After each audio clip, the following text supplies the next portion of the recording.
Welcome to Aadya TV. ఇప్పుడు మనం ప్రస్తుతం బోడబండలోని సున్నం చెరువు దగ్గర ఉన్నాము. అంటే ఇక్కడ సున్నం చెరువు అనేది ఒకప్పుడు హైడ్రా గిడ ఇక్కడ మళ్ళీ కూల్చేయడం అనేది జరిగింది. పేదవాళ్ళం గిడ ఇక్కడికి లేపేయడం అనేది జరిగింది. అంటే బడా బాబుల బిల్డింగ్స్ గిడ ఇక్కడ ఉన్నాయి. అంటే అపార్ట్మెంట్స్ ఉన్నాయి, విల్లాస్ గిడ ఉన్నాయి. వాళ్ళని కదిలియకుండా ఓన్లీ ఈ సున్నం చెరువు చుట్టూ ఉన్న పేదవాళ్ళ గుడిసెలు మాత్రం కూలగొట్టడానికి హైడ్రా మాత్రం ముందుకు వస్తుంది. ఇప్పుడు మనతో పాటు ఈ అంశాలను లేవనెత్తడానికి కావచ్చు, లేకుంటే తనిమితీరా చూసిన ఇక్కడ బీఆర్ఎస్ నాయకుడు ఉన్నాడు, యువ నాయకుడు ఉన్నాడు, కార్తిక్ రెడ్డితో మనం మాట్లాడించే ప్రయత్నం అయితే మనం చేద్దాం. అన్న నమస్తే. అన్న చెప్పండి అన్న, ఏందన్న మరి ఇంత హైడ్రా ఎందుకు ఈ పేదవారి పైన పడుతుంది? ఇక్కడనే టార్గెట్ ఎందుకు చేస్తుంది ఈ ఏరియాను? హైడ్రా చేసేది హైడ్రా కాదు, హై డ్రామా చేస్తుంది ఇది. యాక్చువల్లీ ఇవన్నీ కూడా వీళ్ళన్నీ రిజిస్ట్రేషన్ల ల్యాండ్స్ ఇవన్నీ. ఇప్పుడు ఉన్న ఎవరైతే ఈ ప్రజలు ఎవరైతే ఉన్నారో వీళ్ళందరూ కూడా ఎప్పటి నుంచో ఇక్కడ వీళ్ళందరూ కూడా నివసించే వాళ్ళు. ఇది ఒక్కటే కాదు, అక్కడ హైడ్రా వచ్చినప్పుడు అక్కడ లాస్ట్ అటు చూస్తే మీరు అక్కడ కూడా చాలా వరకు అన్ని కూలగొట్టేసారు మొత్తం. ఎవరైతే రిజిస్ట్రేషన్లు ఉన్న ల్యాండ్స్ కి ఆల్రెడీ రిజిస్ట్రేషన్ ఉన్న ల్యాండ్స్ కి వాళ్ళు మళ్ళీ హైడ్రా వచ్చి వాళ్ళతో గొడవపడ్డ తర్వాత మళ్ళీ వాళ్ళు స్టే తీసుకొచ్చిన తర్వాత కూడా ఈ హైడ్రా ఈ ప్రభుత్వం ఏదైతే ఉందో ఈ ప్రభుత్వాన్ని ప్రోవోక్ చేసి బాగా ఈ ప్రభుత్వం ఈ హైడ్రా వాళ్ళని ప్రోవోక్ చేసి బాగా ఈ జనాలు అందరినీ చాలా ఇబ్బంది పెడుతున్నారు. అక్కడ కూడా వాళ్ళు ఎవరైతే రిటైర్ ఎంప్లాయీస్ ఉన్నారో వాళ్ళ పిల్లలకి ఇచ్చిన ప్లాట్లు ఉన్నాయి, పిల్లలకి ఇచ్చిన ఇల్లులు ఉన్నాయి, అవన్నీ కూడా బఫర్ జోన్లో ఉన్నాయి, లేదంటే ఇంకా ఎఫ్టీఎల్ అందులో ఉన్నాయని చెప్పి అవి కూడా గులగొట్టేశారు. ఇప్పుడు ఏమో సర్వే పేరుతోనే సర్వే చేద్దామని చెప్పి వచ్చారు. ఈ మాదాపూర్ ఏరియాలో ఏదైతే మాదాపూర్ అనేది హార్ట్ ఆఫ్ ద సిటీ ఇది. ఇక్కడ ఎక్కడ కూడా ల్యాండ్స్ లేవు. ల్యాండ్స్ ఉన్నాయి, ఏమైనా ఉన్నాయి అంటే ల్యాండ్స్ ఉన్నాయంటే ఇక్కడే.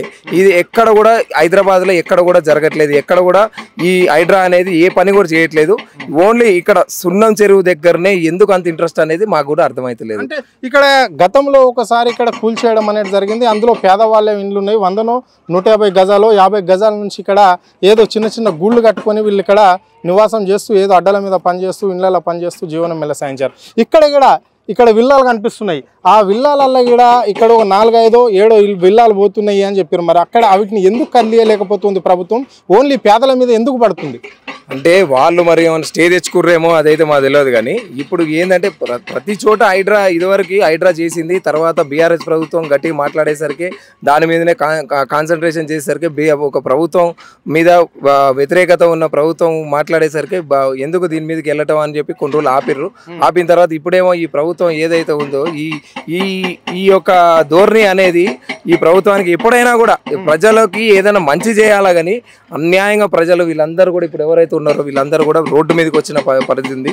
అక్కడ వాళ్ళు కూడా ముసలోళ్ళు ఒక్కొక్కరికి 75-85, ఒక ఆయన అయితే 85 years వాళ్ళ పాపకి ఆయన ల్యాండ్ ఇస్తే వాళ్ళ అల్లుడు వాళ్ళ పాపను ఎల్లగొట్టిండట. ఇది మరీ దారుణమైన విషయం. అసలు కొంచెమైనా హైడ్రా వాళ్ళు కూడా ఇతను ఈయన ఉన్నాడు, ఈయనను పిలిచి నీ దగ్గర ఏదైతే ఈయన స్టే తెచ్చుకున్నాడో కోర్టు నుంచి తెచ్చుకున్న స్టే కూడా పనికిరాదని చెప్పి మాట్లాడుతానంటే అంటే ఇది వాళ్ళు ప్రభుత్వంతో ఉన్న కుంభకై ప్రభుత్వంతో మేము చూసుకుంటాం మేము చేస్తామని చెప్పి వీళ్ళకి ఎవరికి ఈ భూములన్నీ మొత్తం కట్టబెట్టాలని చెప్పి అనుకుంటున్నారు అనేది అయితే ఎవరికి కూడా తెలియదు.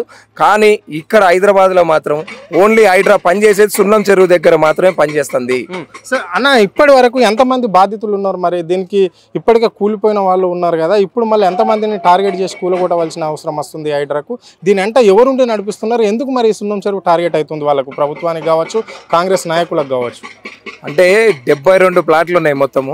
72 ప్లాట్లు కూడా ఇప్పుడు మొత్తం వాళ్ళ స్వాధీనంలోకి తీసుకుందామని ఈరోజు సర్వే చేయడం జరుగుతుంది. సో ఇప్పుడు సర్వే ఎట్లా చేస్తారా అనేది నేను కూడా చూద్దామని చెప్పి వచ్చిన. సర్వే ఎట్లా చేస్తారో చూస్తా, ఎన్ని కేసులు పెడతారు, కేసులు పెట్టి భయపెట్టిద్దాం, భయాందోళనకి గురి చేద్దామని చూస్తారు. సరే ఎక్కడికైనా ఇంత దూరం అన్న పోవడానికి మేము కూడా సిద్ధంగా ఉన్నాము. ఇప్పుడు వీళ్ళు కూడా అందరు కూడా అన్న మీరు మా ఎమ్మటి ఉన్నారు, మేము కూడా వస్తామన్నా. మీరు రోడ్డు మీద పిల్లలు చిన్న పిల్లలు ఉన్నారు, వీళ్ళంతా వాళ్ళు ఏదో గుడిసెలలో ఉండి వాళ్ళు ఏదో అప్పుడెప్పుడో కట్టుకున్నారు, అప్పుడెప్పుడో ఉన్నారు వాళ్ళు. అండ్ ఇంకోటి ఏంటంటే రిజిస్ట్రేషన్స్ ఉన్నాయి, ఇవన్నీ రిజిస్ట్రేషన్స్ లేవు, ఏమన్నా ఉన్నాయి మామూలుగా ఏదో చెరువు పక్కన ఏదో కబ్జా చేసుకొని ఏదో గుడిసె చేసుకొని ఉన్నట్టు కాదు. ఇదంతా రిజిస్ట్రేషన్స్ ఉన్నాయి, బాజాబ్తుగా రిజిస్ట్రేషన్స్ ఉన్నాయి. అండ్ మిగతా అన్నీ కూడా ఆఫ్ చేసారు. ఇది ఎందుకు అంత ఇంట్రెస్ట్ అనేది కూడా మాకు ఏం అర్థమవుతలేదు. వాళ్ళు కూడా ఇప్పుడు ఆ పెద్ద మనుషులు కూడా అందరు కూడా అక్కడ వాళ్ళందరూ కూడా అక్కడ ఉన్నారు. వాళ్ళతో కూడా నేను మాట్లాడి వాళ్ళతో కూడా వాళ్ళ సజెషన్స్ తీసుకొని గతంలో ఇక్కడ హైడ్రా వచ్చేసి కూల్చేసిందన్న పేదవాళ్ళ ఇండ్లు, మరి వాళ్ళు ఇప్పుడు ఇక్కడనే ఉన్నారా లేకుంటే ఇంకా ఎక్కడన్నా షిఫ్ట్ అయిపోయారా? వాళ్ళందరూ వేరే వేరే ఇక్కడ అంతా అపార్ట్మెంట్లలో వాళ్ళందరూ రెంట్కుంటున్నారు వాళ్ళు. ఇక అక్కడ అక్కడ అక్కడ ఏదైతే పెద్ద బిల్డింగ్ ఉందో 5 అంతస్తుల బిల్డింగ్ కూలగొట్టారు. హైలైట్ ఏంటంటే అక్కడ ఈ రోడ్డు అవతల నాకు తెలిసిన రియల్ ఎస్టేట్ ప్రకారంగా అయితే రోడ్డు అవతల దేన్ని కూడా FTL కింద పరిణిలోకి తీసుకోరు. ఓకే, ఇది యాక్చువల్లీ ఇది మామూలుగా ఇది చెరువు కూడా కాదు, ఏది నార్మల్ చెరువు ఏదో ఇది నార్మల్గా ఏదో చెరువు గుంట. ఇది ఇక్కడ చెరువు బాగా నిండిపోయి ఇదంతా FTLలో ఉన్నా కూడా బఫర్ జోన్లో ఉన్నా కూడా చెరువు బాగా వర్షాలు పడ్డప్పుడు ఇవన్నీ వరదలు వచ్చి ఏమైనా మునిగిపోతానే అని అనుకోవడానికి కూడా కాదు. ఇంతవరకు ఎప్పుడు కూడా ఇక్కడ చెరువు నిండి జనాలందరూ దీని గురించి బాధపడుతున్నారు. ప్రజలందరూ కూడా చెరువులలో ఈ వరదల నీళ్ళకి బాధితులు అవుతారు అది అన్నానికి కూడా ఏమి లేదు. సో ఇదంతా కూడా బడాబాబులు కావాలని ఇక్కడ ఉన్న సెంటర్ ఆఫ్ పాయింట్ ఇది, హైదరాబాద్లో సెంటర్ ఆఫ్ పాయింట్ ఇది. ఒక్కొక్క ఎకరం ఇక్కడ కొన్ని కోట్లకి పలుకుతుంది. సో వీళ్ళందరినీ బాధ పెట్టి వీళ్ళందరూ ఏముంది గట్టి బెదిరిస్తే అందరు వెళ్ళిపోతారని చెప్పి ఇక్కడ మిగతా వాళ్ళు ఉన్నారు, వాళ్ళంతా సెటిలర్స్ ఉన్నారు. వాళ్ళు కూడా వేరే చోటు ఉండి వాళ్ళ పిల్లల కోసం వాళ్ళ పిల్లల కోసము వాళ్ళు కొనుక్కొని ఇప్పుడు నేను కూడా ఇన్నే ఉంటా, నేను కూడా ఏదైనా కొనుక్కోవాలా మంచి ప్లేస్ కొనుక్కుంటే మంచిది కదా అని ఒక ఉద్దేశం మనకు ఉంటుంది. వాళ్ళు అట్లా కొనుక్కున్న వాళ్ళు ఇప్పుడు ఏంటంటే వాళ్ళ ఫ్యామిలీలో వాళ్ళకి కూడా ఇబ్బందులు అయ్యి వాళ్ళ పిల్లలకి ఆస్తులు పంచిస్తే వాళ్ళతో వాళ్ళ గొడవలు అయ్యి వాళ్ళ ముసలి వాళ్ళు ఎంత ఏజ్డ్ పర్సన్స్ వాళ్ళంతా 85 years 80 years ఇట్లాంటి వాళ్ళని ఇబ్బంది పెట్టుకుంటుంది ఈ ప్రభుత్వం.